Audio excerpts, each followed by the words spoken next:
You are out of date. We need younger people here. If I am outdated, let's see how your entire system works when I walk out of this room. I knew something was wrong the moment the lobby went quiet, too quiet for a morning at Solinova Dynamics. 17 years of building battery storage systems for this company.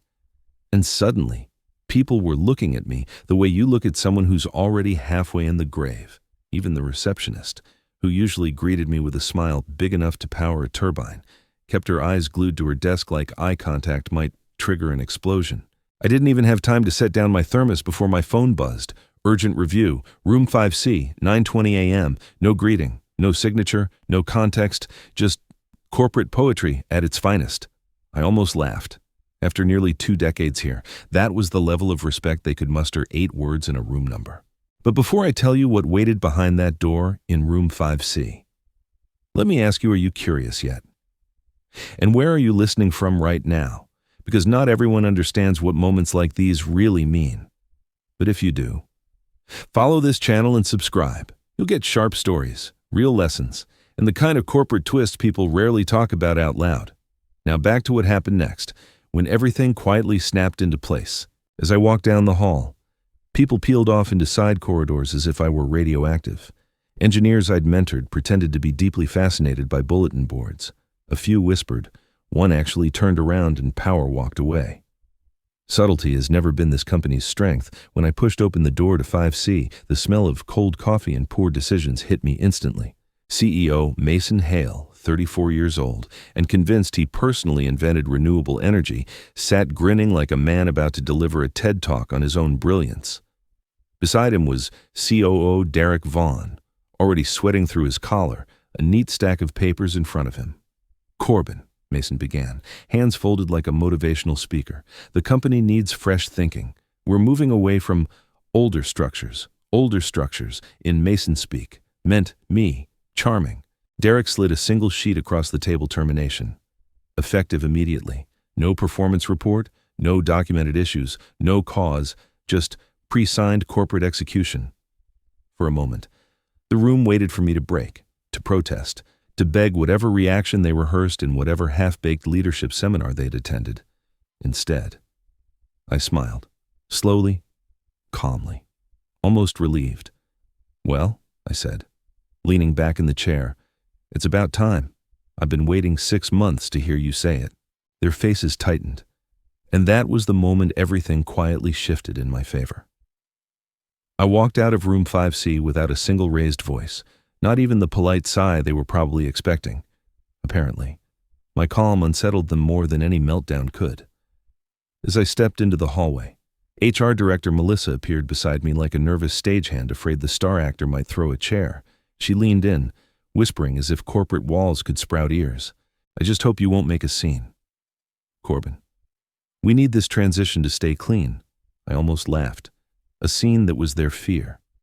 "Don't worry, Melissa," I said, keeping my tone soft and steady. "I won't make a scene." In my head, though, the translation was sharper, "Sweetheart, I don't make scenes. I make paperwork, and your legal department is about to perform the opera for me. I didn't head to the elevator or the exit like a dutifully discarded employee. Instead, I took the long way back to my office, my soon-to-be former office, to retrieve the only thing that actually mattered. The original contract I'd negotiated back in 2018, the year the company rode my design into federal certification glory. When I opened my desk drawer and pulled out the folder, a thin layer of dust puffed into the air, fitting. Really, Solinova Dynamics had a habit of forgetting the people who built its foundation. But the thing about foundations is, they tend to remember everything. I sat down and flipped through the pages carefully. I knew exactly what I was looking for. Page 7, lower half, Section 14B, Executive Retention Trigger, my insurance policy, my parachute, my beautifully engineered trap. The clause was so clean, so surgically written, that even reading it again gave me a small thrill. If I were involuntarily terminated within 24 hours of a scheduled vesting event, the company owed me the full executive bonus, $4.7 million automatically accelerated. And if the termination lacked documented, legitimate cause, the payout doubled. No negotiation, no board approval, no mercy. It was, without exaggeration, the most elegant line of text I had ever written, and I'd once drafted a power distribution algorithm that saved the company $12 million in grid stabilization penalties. The real comedy. Though the part that made me exhale through my nose like a man hearing the punchline early was who had chosen the vesting date. Derek Vaughn. The same Derek who had slid my termination notice across the table like he was doing me a favor. The same Derek who proudly announced, months ago, that placing all senior leadership vesting dates on the same morning made bonus management cleaner. Cleaner. Oh, it was clean all right. He'd placed my vesting tomorrow less than 24 hours from the moment he fired me. He had activated Clause 14B with the enthusiasm of a man flipping his own eject switch and wondering why the sky suddenly looked so close. And I hadn't even started playing yet. If Solanova expected me to head straight to the parking garage like a stunned animal released into the wild, they miscalculated. Shock may rattle some people, but I've spent 17 years designing storage systems that survive overload. I know how to absorb a surge, so instead of leaving the building, I walked calmly toward the elevators and pressed the button for the 27th floor, the legal department. Nothing says I'm fine quite like going up after being fired. The doors opened to that familiar scent of printer toner and quiet dread. The legal floor always carried an air of unspoken hierarchy. People whispered here, cases whispered here, careers whispered here. I enjoyed the place for that reason alone. Dr. Emily Rhodes looked up from her dual monitors the moment I stepped into her office, for a second. She simply blinked, like her brain needed to buffer. Corbin, what are you doing here? Wait, did they actually fire you? Her voice carried the disbelief of someone who had always assumed incompetence had limits. It was almost sweet. I placed the leather folder on her desk and slid it toward her. I believe, I said gently, that they might have forgotten one very small detail. She opened the folder. Her eyes skimmed the first page, the second, and then stopped entirely when she hit Clause 14B. The silence was delicious. She read it again, slower this time, tracing the line with her finger like she needed tactile confirmation. Oh my God, she whispered. Mason and Derek actually triggered it. I took that as my cue to sit down and help myself to the mug on her desk, the one that wasn't hers, clearly abandoned by some terrified junior associate. The coffee was bitter, overbrewed, and tasted like panic. Fitting. Really. Don't be too hard on them, I said, lifting the mug in a casual toast. People who read slowly tend to sign quickly. It's not entirely their fault. Emily ignored the sarcasm mostly because she was too busy scrolling through the digital copies of executive contracts on her screen. Then her posture sharpened. Hold on. Her fingers tapped faster now. Hold on, she repeated, voice rising half an octave. Give me a second. I leaned back, savoring the moment. Legal discovery is one of life's underrated pleasures. And then she froze. Her mouth opened slightly. Her eyes widened. Oh, this is unbelievable, she murmured. What as I asked, though I already knew I'd enjoy the answer. She turned the monitor toward me. Derek filed your termination notice 19 hours before the vesting deadline. Not 25, not even 24. 19. Corbin, that means he hit the trigger window exactly. I nodded slowly, pretending to process. Precision has always been one of his weaker points. Emily sat back in her chair, stunned. They basically pulled the pin themselves. Well, I said, taking another sip of the tragically bad coffee. Some people build safety systems, others detonate them. Her laughter was half horror, half admiration, and in that quiet office, surrounded by contracts and consequences, I knew the real collapse hadn't even started yet. Don't judge too quickly, because here comes the biggest twist. Chaos has a very specific flavor on the 45th floor of Solanova Dynamics, and I could taste it the moment the elevator doors slid open. Word travels fast in a building built on thin egos, and Emily clearly hadn't wasted a second reporting Clause 14B to the upper ranks. The leadership wing looked like someone had pulled a fire alarm no one could locate. Phones rang non-stop. Executives darted between offices with the grace of startled livestock. Papers rustled, voices cracked. It was beautiful in its own tragic way. I took 2 steps down the hallway before I heard Mason's voice ricocheting off the glass walls. Impossible. He's just an old engineer. The pitch of old shot up like it hit a nerve he didn't know he had. For someone who preached youthful innovation, he was aging at an impressive speed. I lingered near the doorway of the main conference room, staying just out of sight, inside. The CFO stood at the giant touchscreen, pulling up contract data with trembling fingers. He wasn't even trying to hide his distress, which I appreciated. Panic is more sincere when it's unfiltered. All our federal expansion projects, the entire $680 million portfolio, depend on Corbin's storage architecture, he said, voice thin. Every certification tag and operational license is tied to his digital signature. Silence fell instantly. Not the polite corporate silence used to signal disagreement, the kind that sucks the oxygen out of a room. Mason began pacing tight circles, tugging at his tie like it was actively choking him. We can redo designs, hire someone else. This is not the end of the world. The CFO shook his head. No, Mason. Federal certification is tied to the original system architect, without Corbin. None of our new energy hubs have legal operating status. No signature, no compliance. No compliance, no project. Watching Mason freeze mid-stride was, honestly, the highlight of my month. Then came the twist delivered unintentionally by the bravest, or perhaps most naive, engineer in the room. If Corbin's fired, doesn't that mean the certification is invalid now? Air evaporated. People stared at him like he'd just announced the sun wasn't real. The CFO swallowed hard. Yes, he whispered. It does. You could feel the realization crawl over the room like a slow-moving shadow. They hadn't just fired a supposed old engineer. They had fired the only person legally authorized to keep their $500 million dreams alive. It was the closest thing to a corporate self-destruct button I had ever witnessed pressed enthusiastically, blindly, and with both hands.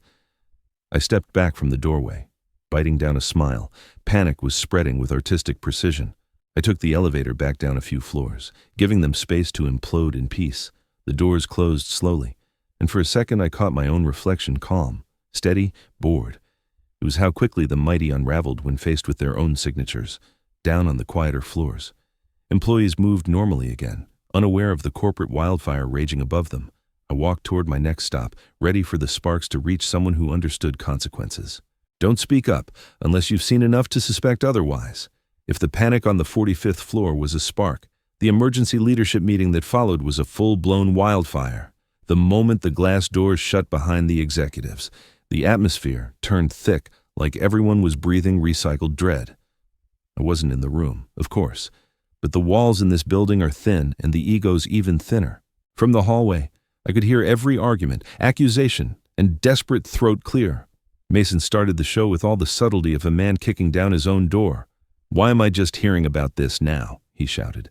How did no one tell me we needed a documented cause? I could picture him pacing, dramatically waving his arms like a malfunctioning wind turbine. He always overacted when cornered. Inside, HR Director Melissa sounded one shaky breath away from fainting. We terminated Corbin without listing any valid reason. There's nothing in the file, not even a verbal warning. Her voice cracked on warning, which told me she finally understood what the real warning had been. Clause 14B, the clause she never bothered to read. The CFO, who usually spoke with the calm confidence of a man who manages other people's disasters, sounded noticeably pale. If he decides to take this to arbitration or worse, federal complaint, we're looking at over $9 million in accelerated payout, penalties, and damages, and that's assuming the certification fallout doesn't tank the expansion projects entirely. Silence, heavy, suffocating silence, the kind that always follows when money is mentioned in numbers that start with 9. Mason slammed a hand on the table. Why didn't anyone tell me this? How could this happen, Emily? To her credit, didn't even bother sugarcoating it. Because you signed it, she said flatly, both the clause and the termination. I almost applauded. Her tone could have peeled paint off a wall. There was a frantic rustling, then chairs scraping, papers flipping, keyboards clacking. The leadership team had moved on to stage 2 of corporate panic creative rewriting of history, or as they called it, finding corrective justification. Translation. They were trying to invent a retroactive reason to fire me, a wonderful idea, if their entire digital system wasn't a fortress of time-stamped evidence. Emily must have pulled up my system logs, because suddenly her voice cut through the chaos. Stop. This won't work. Corbin's activity record shows he worked until 2 o'clock in the morning yesterday. System checks, diagnostics, compliance updates, everything documented. The CFO muttered something like, 2 a.m. On a Sunday, Emily replied. And every action was flawless. Zero errors, zero flags. He was performing above federal compliance thresholds. A collective groan filled the room, the sound of hope dying in a corner. I leaned against the wall outside, arms crossed, almost feeling sorry for them. Almost. It turns out the hardest part of corporate sabotage is realizing you sabotaged yourself, and they were just beginning to understand that. If you think you understand, the next paragraph will change your mind. The next morning. My phone buzzed 3 times before I even finished my coffee. All 3 calls were from Mason. I let every one of them ring out. If he wanted my attention, he should have thought about that before signing my execution paperwork like a kid autographing a cast. Besides, silence is its own kind of message one executives understand far more clearly than words. A few minutes later, Solanova finally switched tactics. An email popped up. Subject line polished to the usual corporate shine, request for discussion, seeking a peaceful path forward. Peace, that was cute. I opened it, read the carefully constructed apology-adjacent language, and replied with a single sentence, I also value peace, but peace is never free. Then I closed the laptop and poured myself more coffee. Let them stew, apparently. CFO Randall didn't appreciate my poetic restraint. He called Emily within the hour, asking her to feel out my expectations. That alone told me everything fear had finally matured into desperation. From Emily's office, I could hear her trying to maintain her professional tone. We could offer him a partial payout, Randall suggested, his voice brittle. Maybe a goodwill percentage, enough to discourage escalation. Emily didn't laugh, but the silence that followed sounded like she wanted to. No, she said plainly. He holds all contractual leverage. Clause 14b is non-negotiable. Trying to bargain now would only make things worse. Worse, he echoed. Yes, she said. Much worse. That was the moment I let myself enjoy a slow inhale. Quiet satisfaction, warm, steady, deserved. Because for years, they treated people like easily replaceable cogs. Now they were learning what happens when the cog turns out to be the only legally certified system architect in the building. Around noon, Emily forwarded me something she probably shouldn't have, but I appreciated it deeply. A screenshot of an email from the Federal Energy Certification Office. Subject urgent. Clarification required. Body. Why has the technical signatory of your energy storage architecture been terminated? Please provide immediate justification, as this may impact project validity and compliance status. It took effort not to laugh out loud. So that was why Mason called 3 times. Not because he finally valued me, not because he wanted to fix a relationship he'd burned down with a single smirk. No, he called because the federal government had noticed his mistake before he fully understood it himself. I leaned back in my chair and stretched out my legs, letting the satisfaction settle just beneath the surface. They were now scrambling to undo the very action they had been so proud to execute, and the irony, I hadn't lifted a finger. For the first time in 17 years, Solanova Dynamics was experiencing what it felt like to trigger a system failure they couldn't reboot. And I had barely even started enjoying the show. By early afternoon, the silence from Solanova had shifted from chaotic to calculated. You can always tell when panic transitions into strategy emails start sounding polite. Executives start disappearing from hallways, and suddenly no one wants to be the one who speaks on behalf of the company. That was when my phone rang again. But this time, the caller ID didn't say Mason Hale or Solanova HR. It said, Arthur Langford Board Chair. I let it ring twice, not out of spite, but out of principle. People like Langford aren't accustomed to waiting, and I wanted him to remember that this was my timeline, not his. When I finally answered, his voice came through steady but strained, like someone walking across thin ice. Corbin, he said, skipping greetings. We've been informed there's been an incident. I leaned back in my chair, letting the quiet stretch just long enough to remind him that I wasn't the one who'd created the incident. Yes, I said calmly. Hale thought firing me would save the company $4.7 million, unfortunately for him. He saved in the wrong direction. Langford exhaled the kind of exhale that usually comes right before a migraine. We're aware of Clause 14b now, and we're also aware it has significant consequences. That's one way to put it. I replied. He cleared his throat. We need your support during this review process. What do you want in order to help us stabilize the situation? There, it was the first real acknowledgement of leverage. Quiet, cautious, respectful. let the question settle before answering. I don't want anything. Arthur, I said softly, just read the contract. A long pause followed. Not angry, not offended, just contemplative. He knew exactly what that meant. Everything I was owed was already written, signed, time-stamped, and notarized by their own people. I didn't need to negotiate. I didn't need to ask. I simply needed them to follow their own pen strokes before he could respond. I heard muffled voices in the background, paper shuffling, a door closing, someone whispering urgently. Then Langford's tone shifted, edged with controlled frustration. Corbin, I've just been handed something from compliance. I stayed silent. Waiting. It appears, he said slowly, that the legal department sent Mason 3 separate warnings regarding Clause 14B during last year's compensation review. Another pause. He ignored all 3. I closed my eyes for a moment, not in surprise, but in appreciation. Mason's arrogance had done more damage than any sabotage could have achieved, and now the board finally had the receipts. Langford lowered his voice. This is extremely concerning. He signed off on your termination without even consulting legal. That's consistent with his leadership style, I said. Fast, uninformed, and allergic to reading for the first time.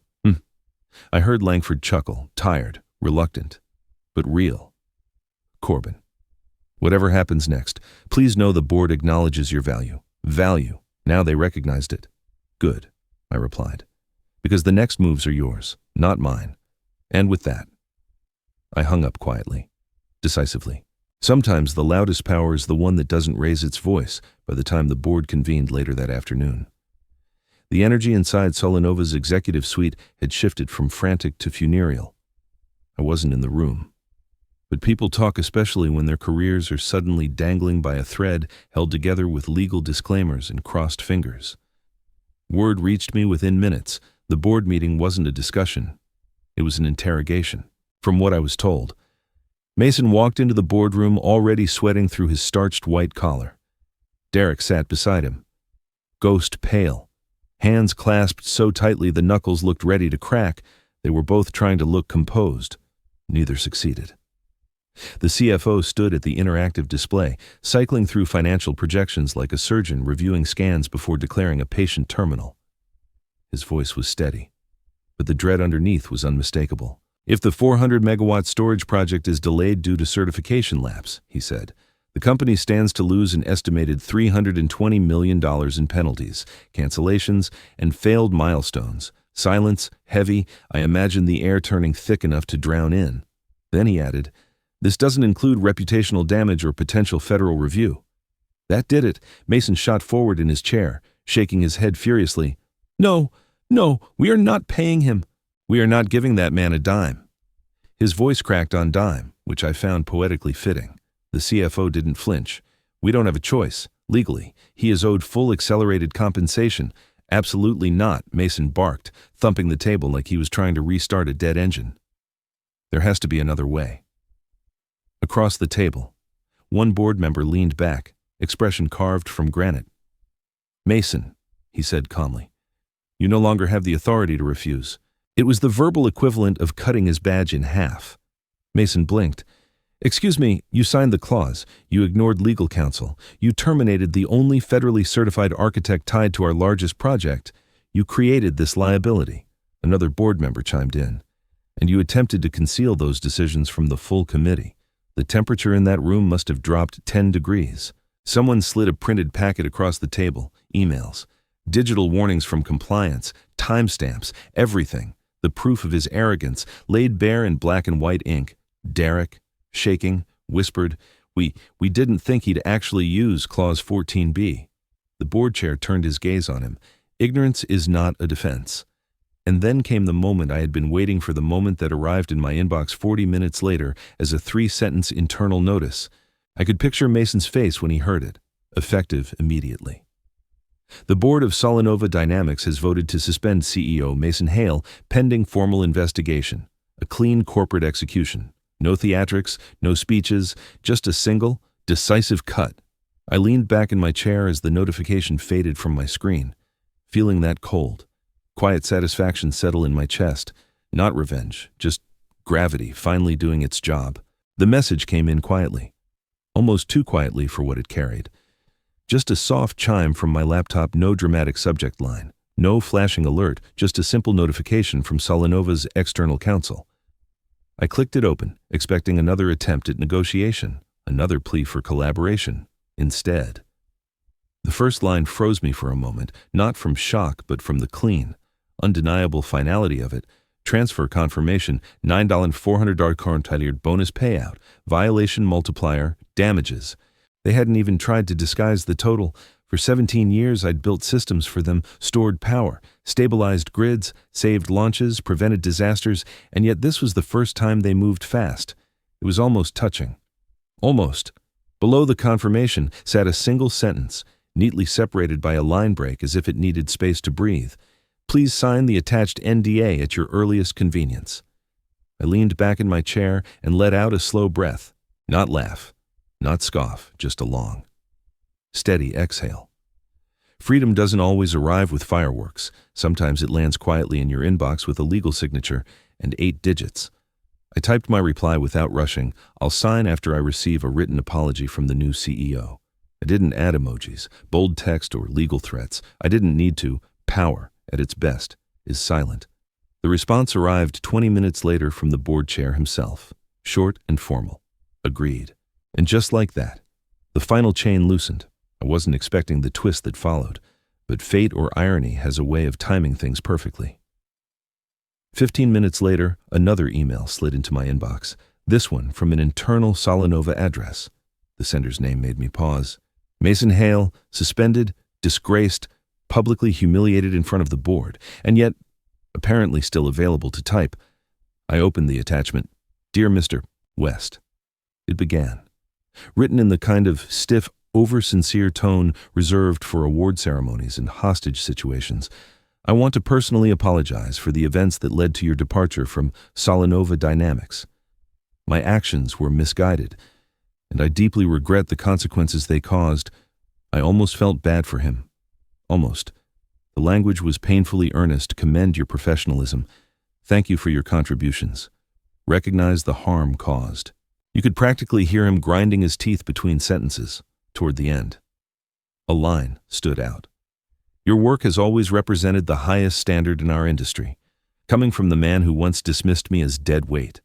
It was the sweetest line I'd ever read.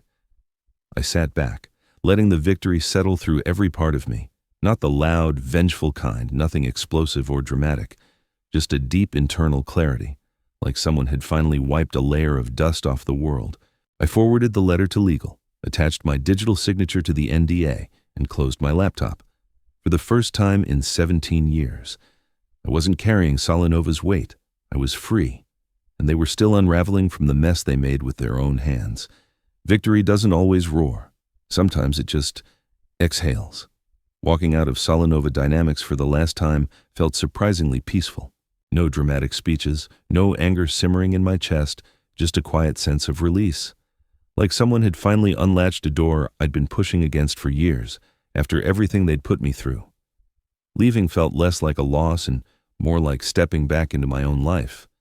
I didn't get far before my phone buzzed. The name on the screen made me pause. Aquila Storage Solutions, a competitor, and a smart one. They'd tried to recruit me before, but this time their offer was different, a direct invitation to become their chief technology officer, with full freedom to design, innovate, and build without interference. We trust your judgment, their CEO said. Words I genuinely hadn't heard in over a decade. While my future opened up, Mason's collapsed in real time. He was stripped of his title. Journalists dragged his leadership decisions across headlines. The board demanded he repay every executive bonus he'd hoarded, and inside Solenova, people whispered, he lost everything because he underestimated a 51-year-old engineer and didn't read a single line in a contract. I couldn't have scripted a funnier ending. Looking back, the beauty of it all was in the simplicity. I didn't destroy them with anger. I didn't yell, sabotage, threaten, or plot. I just let them walk into the trap they themselves designed.